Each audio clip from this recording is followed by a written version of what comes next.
ટોપ સ્ટોક્સની details સાથે જોડાયા છે સહયોગી નીરજ અને આરતી. આપ બંનેને ગુડ મોર્નિંગ. નીરજ, કયા સ્ટોક્સ પર ફોકસ આજે? જી, આજે હવે આપણે દિગ્ગજોના પરિણામ આવવાના શરૂ થઈ ગયા છે. ગઈકાલે સૌથી પહેલાં TCS અને HCL ટેકના પરિણામો આવ્યા, એટલે પરિણામો પર જ સૌથી પહેલાં વાત કરી લઈએ. સૌથી પહેલાં TCS જુઓ, પરિણામોની અંદર કોઈ બહુ મોટું સરપ્રાઇઝ નથી, પરંતુ એવા કોઈ નબળા પરિણામો આપણને ખાસ કરીને આવતા નથી દેખાયા. પ્રોફિટ જુઓ 11% વધીને 10,657 કરોડ પર રહેતો જોવા મળ્યો છે. ખાસ કરીને આ 12,771 કરોડનું અનુમાન હતું. હવે અહીંયા એક ટાઈમની એક એક્સેપ્શનલ આઇટમ છે જે આપણે Q3ની અંદર નવા લેબર કોડ આવતા દેખાયા, એને લઈને 1,000 જેટલું તેમણે પ્રોવિઝન કરવું પડ્યું અને એને લઈને નફાની ઉપર અસર આવતી જોવા મળી છે. એટલે આમ તમે જોવા જાઓ તો એકવારની અસર છે, એટલે કોઈ બહુ મોટી ચિંતા નથી, પરંતુ ઓવરઓલ એક નફાની અંદર ઘટાડો છે. આવક 67,087 કરોડ પર રહેતી જોવા મળી છે. ખાસ કરીને અનુમાન કરતાં થોડી સારી છે. EBIT 16,889 કરોડ પર રહેતા જોવા મળ્યા છે, જે પણ અનુમાનની થોડાક વધારે છે. અને માર્જિન 25.2% પર ફ્લેટ રહેવાનું અનુમાન હતું ને એ જ પ્રકારે આપણને અત્યારે માર્જિન અહીંયા પણ ફ્લેટ રહેતા દેખાયા છે. એટલે દરેક મોરચે જુઓ પરિણામ અહીંયાથી સારા છે. CC આવક ગ્રોથનું અનુમાન 0.5%નું હતું, જે 0.8%ની આજુબાજુ આપણને રહેતું જોવા મળ્યું છે, એટલે એના પર એક અસર છે. અને રિસ્ટ્રક્ચરિંગ ખર્ચ પણ અહીંયાથી ખાસ કરીને થોડોક ઘટતો જોવા મળ્યો છે. હવે આગળ જતાં અહીંયાથી ખાસ કરીને કંપનીનું કહેવું છે કે આ જ્યાં લેબર કોડ નવા આવ્યા છે એને લઈને જે અસર આવતી દેખાશે, એને લઈને ખાસ કરીને માર્જિન પર લગભગ 10થી 15 બેઝિસ પોઈન્ટની એક અસર આવી શકે છે ટૂંકા ગાળે, એટલે એના પર એક ખાસ કરીને ધ્યાન રાખવાનું. ઓવરઓલ જો પરિણામ અહીંયાથી સારા છે. અહીંયાથી તેમની ડીલ વિન છે એ પણ એક સારી $8.9 બિલિયન આજુબાજુ રહેતી જોવા મળી હતી. એટલે દરેક મોરચે અહીંયાથી પરિણામો આપણને સારા જોવા મળ્યા છે. ખાસ કરીને ડોલર આવક અને CC રેવન્યુ ગ્રોથ પણ એક સારા સ્તર પર આપણને રહેતા દેખાયા છે, એટલે એના પર એક ધ્યાન રાખવાનું. બ્રોકરેજીસ પણ જુઓ આજના દિવસે કહી રહ્યા છે કે બહુ એક ઇનલાઇન ક્વાર્ટર અહીંયાથી આપણને ખાસ કરીને જોવા મળી રહ્યું છે. ઇન્ટરનેશનલ બિઝનેસ થોડોક અહીંયાથી મ્યુટેડ રહ્યો હતો, જેની એક અસર આપણને આવતી જોવા મળી. એટલા માટે જુઓ સિટી સેલકોલ સાથે 3,020ના ટાર્ગેટ આપી રહ્યું છે. નોમુરા ન્યુટ્રલ કોલ સાથે 3,300ના ટાર્ગેટ આપી રહ્યું છે. HSBC હોલ્ડ કોલ સાથે 3,450ના ટાર્ગેટ આપી રહ્યું છે. અને CLSA આઉટપરફોર્મના કોલ સાથે 3,953ના ટાર્ગેટ આપી રહ્યું છે. એટલે ઓવરઓલ અહીંયાથી ખાસ કરીને જો તમને કોઈ બહુ મોટી નિરાશા જોવા નથી મળી. 7%નો ઓર્ડર બુકની અંદર ઘટાડો છે, પરંતુ એવો કોઈ બહુ મોટો આંકડો અહીંયાથી આપણને ચેન્જ થતો જોવા નથી મળ્યો. એટલે ઓવરઓલ અહીંથી એક મ્યુટેડ ક્વાર્ટર રહ્યો છે TCS માટે, એવું ચોક્કસથી કહી શકાય. વેલ, આવી હવે HCL ટેક પર તો અહીંયા જુઓ એક સારા પરિણામ આપણને આવતા જોવા મળ્યા છે. અહીંયા પણ થોડીક આજે નવા લેબર કોડ આવ્યા, એ નવા લેબર કોડને કારણે જે એમ્પ્લોય માટેના ખર્ચ એમનો જે થોડોક એકવારનો વધતો દેખાયો, એને લઈને ખાસ કરીને પ્રોફિટ તમને થોડોક ઘટાડો તરફી કારોબાર કરતો દેખાયો છે. 4,076 કરોડ પર રહ્યો છે. બાકી ત્યાં પણ એક જુઓ સારી અસર એક આપણને જોવા મળે છે. આ ઉપરાંત રેવન્યુ પણ 6% જેટલા વધીને 33,872 કરોડ પર રહ્યા છે. EBIT 15% વધ્યા છે. માર્જિન અહીંયાથી 17.2થી વધીને 18.6 પર, એટલે ખૂબ સારો ઉછાળો અહીંયા ખાસ કરીને ક્વાર્ટર બેસિસ પર માર્જિનમાં જોવા મળ્યો છે. ડોલર રેવન્યુ પણ અહીંયાથી ઓલમોસ્ટ 4.2% પર આપણને રહેતી જોવા મળી છે. અને જો લેબર કોડની અસર લગભગ 950 કરોડની છે, એટલે તમે એને અહીંયાથી એડ કરો ખાસ કરીને પ્રોફિટની અંદર, તો પ્રોફિટનો આંકડો પણ એક સારો હતો, એટલે એના પર એક ખાસ ધ્યાન રાખવાનું છે કે અહીંયા CC આવક ગ્રોથ 2.9%નો અનુમાન હતું, જેની સામે 4.1% પર ક્વાર્ટર વધતી જોવા મળી છે. એટલે આ આંકડો પણ અહીંયાથી સારો છે. અને આ બધાની વચ્ચે HCL ટેક દ્વારા જે ગાઈડન્સ વધારવામાં આવ્યું છે એ વધારે મહત્વનું છે. જો પહેલાં 3થી 5%નો એક બ્રોડર ગાઈડન્સ આપ્યું હતું, પરંતુ એને રિવાઇઝ કરી દીધું છે. એમણે કહ્યું છે 4થી 4.5% CC રેવન્યુ ગ્રોથ રહી શકે છે. માર્જિન ગાઈડન્સ એમણે 17 અને 18 પર યથાવત રહેતું જોવા મળ્યું છે. પરંતુ જે સર્વિસીસ CC રેવન્યુ ગાઈડન્સ હતું એ પહેલાં 4થી 5% હતું, તે એમણે વધારી દીધું છે.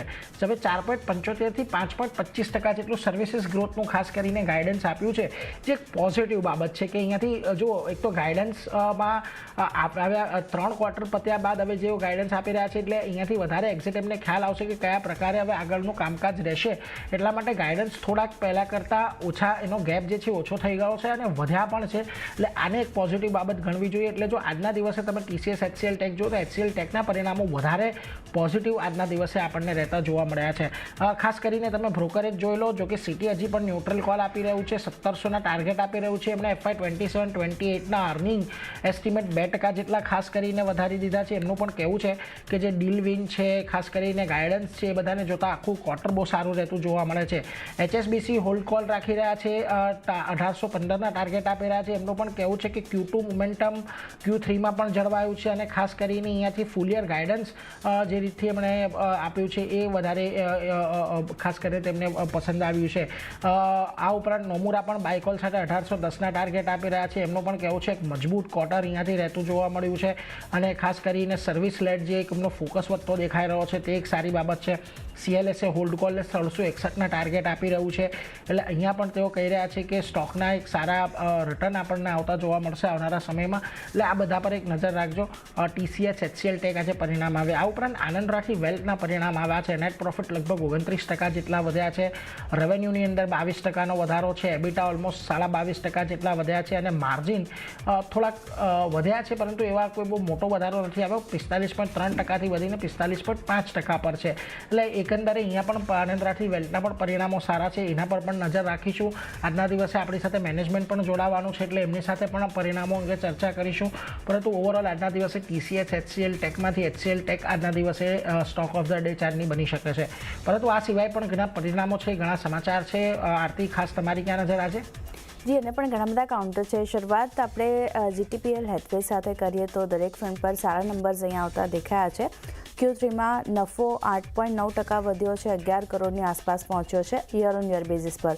સામે આવકની વાત કરી લઈએ ત્યાં પણ 5.1%નો વધારો જોઈ રહ્યા છે. એબિટાની વાત કરી લઈએ 7.2%, એબિટા વધીને 113 કરોડની આસપાસ પહોંચ્યા છે અને માર્જિન પણ સુધર્યા છે. જે 11.9% પર હતા ત્યાંથી 12.1% પર માર્જિન સુધરીને આવતા દેખાઈ રહ્યા છે. તો ધ્યાન રાખવાનું રહેશે. GTPL હેથવે અહીંયા એક પોઝિટિવ એક્શન સારા નંબર્સના લીધે આપણને આવતું દેખાઈ શકે છે. નેક્સ્ટ કાઉન્ટર અદાની એનર્જીનું કાઉન્ટર છે. બિઝનેસ અપડેટ અહીંયા Q3 માટે આવતી દેખાઈ રહી છે. કલેક્શન એફિશિયન્સી 101.75% રહેતી દેખાઈ રહી છે યર ઓન યર બેઝિસ પર. એની સાથે સિસ્ટમ અવેલેબિલિટી 99.69% પરના લેવલ પર રહેતી દેખાઈ રહી છે. Transmission business under construction order બુકની જો વાત કરી લઈએ તો લગભગ 77,787 કરોડની આસપાસની ઓર્ડર બુક અહીંયાથી રહેતી દેખાઈ રહી છે અંડર કન્સ્ટ્રક્શન ઓર્ડર બુક. એટલે ધ્યાન રાખવાનું રહેશે. સારા બિઝનેસ અપડેટ છે. અહીંયા પણ એક એક્શન પોઝિટિવ સાઇડની આવતી દેખાઈ શકે છે. અદાની એનર્જી ધ્યાન રહેશે. નેક્સ્ટ કાઉન્ટર બાયોકોનનું છે. QIP લોન્ચ કરવાના સમાચાર અહીંયા આવતા દેખાઈ રહ્યા છે. QIP માટે ઇશ્યુ સાઇઝની જો વાત કરી લઈએ તો 4,150 કરોડની રહેતી દેખાઈ રહી છે. આ સાથે ઇન્ડિકેટિવ ઇશ્યુ સાઇઝ લગભગ 368.35 રૂપિયા પ્રતિ શેર રાખવામાં આવી છે અને કરંટ માર્કેટ પ્રાઇસથી 5% ડિસ્કાઉન્ટ પર આ ઇશ્યુ પ્રાઇસ આપણને રહેતી દેખાઈ રહી છે. તો આજે QIP લોન્ચ થયો છે એને લીધે ફોકસ બાયોકોન પર રાખવાનું રહેશે. અહીંયા પણ એક નજર રાખવાની રહેશે. નેક્સ્ટ કાઉન્ટર KP ગ્રીન એનર્જીનું કાઉન્ટર છે. ગુજરાત સરકાર સાથે કરાર કરવાના પોઝિટિવ સમાચાર કંપની માટે બનતા દેખાઈ રહ્યા છે. જ્યાં રિન્યુએબલ એનર્જી પ્રોજેક્ટ ડેવલપ કરવા માટેના કરાર કર્યા છે ગુજરાત સરકાર સાથે અને પ્રોજેક્ટ માટેની કુલ વેલ્યુની જો વાત કરી લઈએ તો 4,000 કરોડની અહીંયાથી રહેતી દેખાઈ રહી છે. તો પોઝિટિવ સમાચાર છે. એક્શન તેજી તરફની અહીંયા બનતી દેખાઈ શકે છે. KP ગ્રીન એનર્જી અહીંયા એક નજર રાખવાની રહેશે. નેક્સ્ટ કાઉન્ટર ફોકસમાં રાખવાનું છે. સિકલ લોજિસ્ટિકનું કાઉન્ટર છે. LOA મળ્યો છે કંપનીને. સાઉથ ઇસ્ટર્ન કોલફિલ્ડ પાસેથી આ LOA મળ્યો છે અને લગભગ 4,038 કરોડ માટે આ LOA મળતો દેખાઈ રહ્યો છે. તો અહીંયા પણ એક એક્શન આપણને પોઝિટિવ સાઇડની બનતી દેખાઈ શકે છે. અને છેલ્લે NLC ઇન્ડિયાની વાત કરી લઈએ તો અહીંયા બોર્ડ પાસેથી મંજૂરી મળતી દેખાઈ રહી છે. બોર્ડે સબસિડરી NLC ઇન્ડિયા રિન્યુએબલ્સને લિસ્ટિંગ માટેની મંજૂરી આપી દીધી છે. NLC ઇન્ડિયા રિન્યુએબલ્સમાં લગભગ 66.7 કરોડના રોકાણને મંજૂરી મળતી દેખાઈ રહી છે બોર્ડ તરફથી. સબસિડરીમાં 25% હિસ્સો ઘટાડવા માટેની મંજૂરી પણ અહીંયાથી મળી છે. આ સાથે જ કંપનીએ ₹3.06 પ્રતિ શેર ડિવિડન્ડની જાહેરાત કરી છે. વચગાળાના ડિવિડન્ડ માટે 16 જાન્યુઆરી રેકોર્ડ ડેટ અહીંયાથી નક્કી કરવામાં આવી છે. તો ધ્યાન રાખવાનું રહેશે. એક પોઝિટિવ એક્શન NLC ઇન્ડિયાના કાઉન્ટર પર આજે બનતી દેખાઈ શકે છે સમાચારના લીધે. તો અહીંયા પણ એક નજર રહેશે. તો ચાંદની ઘણા બધા કાઉન્ટર જે નીરજે જણાવ્યા મેં જણાવ્યા બધા પર ન્યૂઝ બેઝડ પરિણામનું રિએક્શન આપણને જોવા મળશે. જી, આ બધા